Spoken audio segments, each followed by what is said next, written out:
एक बार धर्मराज युधिष्ठिर कहने लगे कि हे भगवान, मैंने मार्गशीर्ष महीने के कृष्ण पक्ष की एकादशी अर्थात उत्पन्ना एकादशी का सविस्तार वर्णन सुना है। अब कृपा करके आप मुझे मार्गशीर्ष महीने के शुक्ल पक्ष की एकादशी के विषय में बताइए। इस एकादशी का क्या नाम है, इसके व्रत का क्या विधान है, क्या विधि है और इस व्रत को करने से किस फल की प्राप्ति होती है। कृपया यह सब मुझे विधि विधान पूर्वक कहें। भगवान श्री कृष्ण बोले, मार्गशीर्ष महीने के शुक्ल पक्ष में आने वाली इस एकादशी को मोक्षदा एकादशी कहा जाता है। यह व्रत मोक्ष देने वाला तथा चिंतामणि के समान कामना पूर्ण करने वाला होता है, जिससे आप अपने पूर्वजों के दुखों को खत्म कर सकते हैं। इस व्रत के महात्म्य को मैं तुम्हें कहता हूँ, इसे ध्यान पूर्वक सुनो। गोकुल नामक नगरी में वैखानस नामक एक राजा राज्य किया करता था। उसके राज्य में चारों वेदों के ज्ञाता ब्राह्मण रहते थे। वह राजा अपनी प्रजा का पुत्रवत पालन करता था।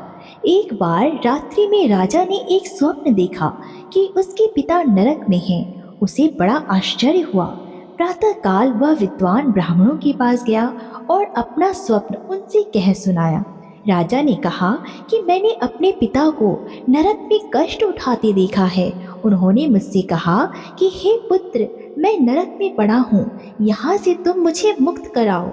जब से मैंने उनके ये वचन सुने हैं, तब से मैं बहुत बेचैन हूँ। चित्त में बड़ी अशांति हो रही है। मुझे इस राज्य, धन, पुत्र, स्त्री, हाथी, घोड़े आदि में कुछ भी सुख प्रतीत नहीं हो रहा है।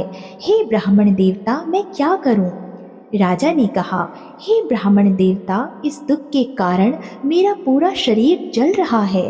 अब आप कृपा करके कोई तप, कोई दान, कोई व्रत आदि ऐसा बताएं जिससे मेरे पिता को मुक्ति मिल जाए।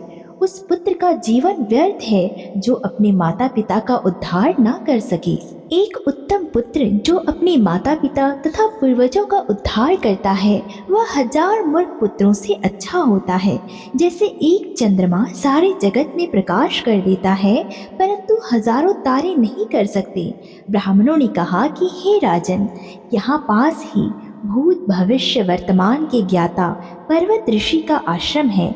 आपकी समस्या वे अवश्य ही हल कर देंगे। ऐसा सुनकर राजा मुनि के आश्रम में गया। उस आश्रम में अनेक शांत चित्त योगी और मुनि तपस्या कर रहे थे। उसी जगह पर्वत मुनि बैठे हुए थे।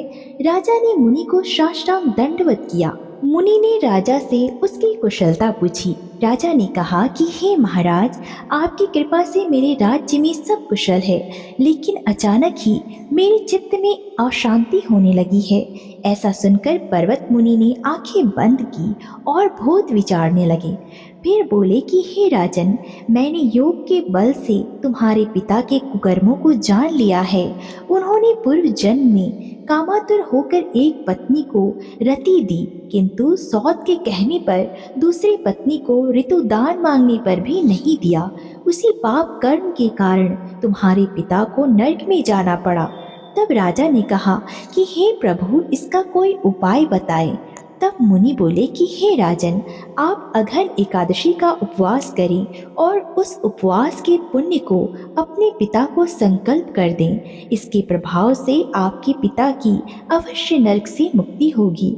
मुनि के ये वचन सुनकर राजा महल में आया और मुनि के कहने अनुसार कुटुंब सहित मोक्षदा एकादशी का व्रत किया। इसके उपवास का पुण्य उसने अपने पिता को अर्पण कर दिया।